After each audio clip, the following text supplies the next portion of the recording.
AFTV live here at Molineux, right? Loving being inside the ground. Big thank you to all the guys at Wolves for giving us access.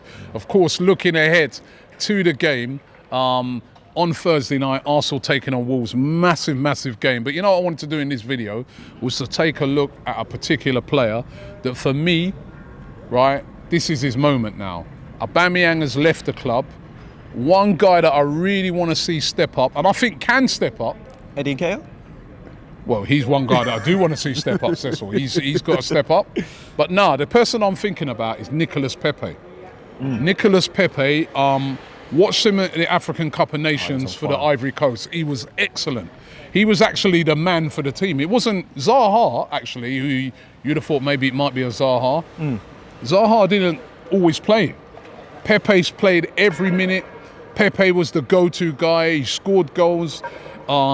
He had assists. He created havoc on the other teams. He was brilliant. And I was looking at it and I was saying, I want to see more of that at Arsenal. And there's been a lot of suggestions even saying that maybe we play Pepe more centrally. Because, you know, when he was at Lille, he played more centrally. That's where he made his name and scored all those goals. So I wanted to get your opinion on it as well. I know you're a bit of a Pepe hater. No, don't do that. Listen, because you know they're going to be like in the comments. He's a Pepe hater, I'm not a hater right? of no player. Right, well, but you've always got your big doubts on Pepe, haven't you? I do disagree with that kind of. I understand the option. I understand we need unity. I understand we have to get everyone playing and firing. But for me, I don't want to see that as first choice of putting Pepe up front. I'm hearing a lot of put him in the false nine, give him a chance there.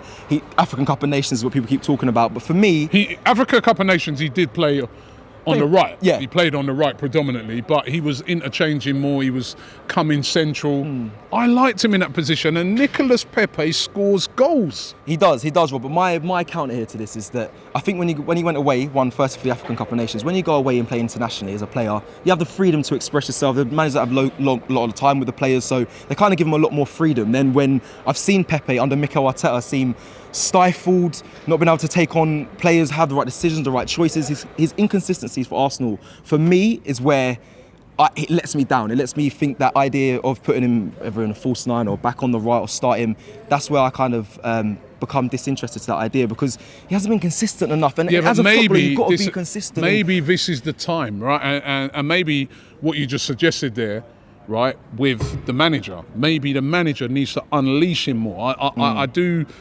You know, one of the criticisms of Mikel Arteta is that he sort of micromanages everything on the pitch, right? You just said it yourself, you know.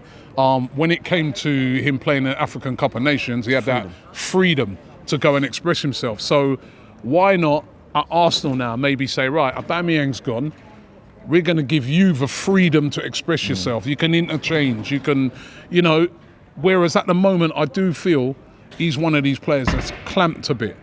And we're not seeing the best of him, because when I saw him in the African Cup of Nations, I'm like... He was firing, but this is the thing, Rob, but I don't trust, and that sounds... I do like Arteta, but I don't trust Arteta to be that manager to say, I need you to go out there and just enjoy yourself, play with freedom. Because you see, he micromanages. We're going to see him on this touchline tomorrow, literally on the edge of the box, shouting the whole way through the game, trying to micromanage every player. I don't trust that he'll let... But having said that, he's let certain players, right... So Martinelli's I'd rather see Martinelli. Martinelli's come in and he's been, he's playing as like a free spirit. Same with Saka.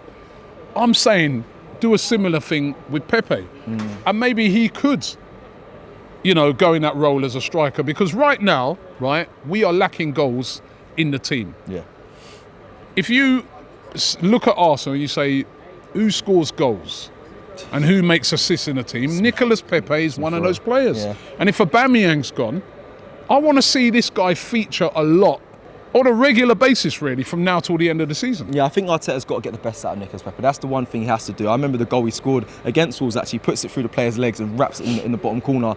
He's got talent, but I just don't think, under Mikel Arteta, I don't think he's going to be unlocked that talent regularly and consistently for Arsenal Football Club. I'd rather see the likes that we spoke about earlier, Martinelli, be in that striker position. I know he did it against Chelsea in the first couple of games of the season. Wasn't great, but he's had so much games, so much consistency, and Martinelli's also been scoring really difficult goals starting in the corner from the left. I think he would be, for me, a preferred option over Nicolas Pepe up top. But let me ask you this question, sort of digressing a bit. Yeah.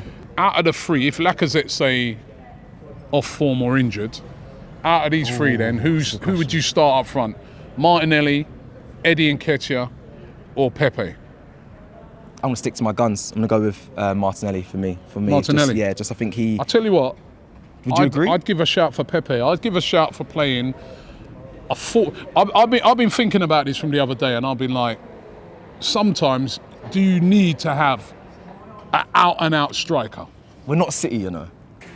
Listen, we're not City. We're not City. We're not City, but if you look at the two teams, and I've said this before, the two teams in the Premier League that score the most goals, that have the most goal threats, right, are Manchester City and Liverpool. And none of them have an out-and-out striker. So what about maybe trying to kind of copy what they do a bit and say you might have a front three of Martinelli, Pepe, Saka? You know, seriously, I am, or even a Smith Rowe thrown in there. You know, but like a sort of like mobile front three forwards, all interchanging, that can all score goals. Yeah, it causes other teams a headache if you have that. But like I said just before, we're not City, we're not Liverpool. I don't think the level of quality of those players, we're not there yet. So for me, probably not. I wouldn't go, like I said, I would go Martinelli over Pepe. Listen, we got Jurgen Klopp, right? Every minute talking about Martinelli, he loves it. Yeah, he does. We got rumours linking Saka to City and Liverpool to possibly replace Salah if he goes. We've got great talented players there, and Pepe was brilliant in AFCON. Maybe give it a try.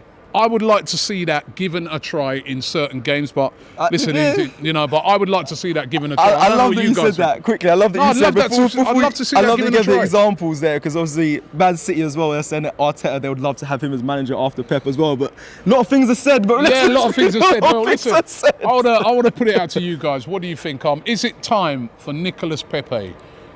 Could this be his time when he steps up and becomes the man? Remember the price tag on him. He should be stepping up as one of the main men in this team, right? So is this the time for Nicolas Pepe? I want to know. And secondly, right, what about that front three interchanging what I just suggested there? Would you be up for something like that? Let us know.